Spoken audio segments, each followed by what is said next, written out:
Friends, welcome to Spandu's world. Bagara rice కుక్కర్లో ఎలా చేయాలో సింపుల్గా చూపిస్తాను.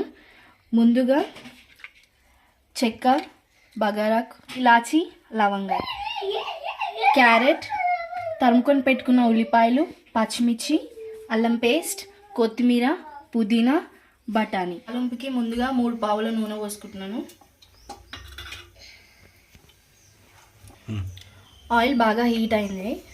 సో నేను ఇప్పుడు ఇందులో సాజీరా వేసుకుంటున్నాను. మిక్సీ బాగా మిక్స్ చేసుకోవాలి. అన్నీ బాగా ఫ్రై చేసుకోవాలి అండి. ఇప్పుడు అల్లం పేస్ట్ వేసుకుందాం.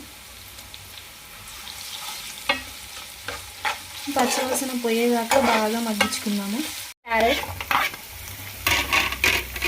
బఠానీ ఇలా వేసుకొని బాగా ఫ్రై చేసుకుందాం.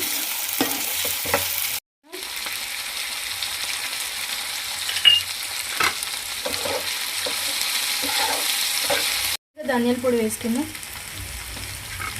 ఆ తర్వాత మంచిగా కలుపుకొని ఇంకా ఫైనల్గా రైస్ కుక్కర్లో వేసేసుకోవడమే. దీన్ని రెడీ చేసి పెట్టుకున్న బగారా తాలింపుని మనం ఇప్పుడు కడిగి పెట్టుకున్న రైస్లో వేసేసుకుందాం.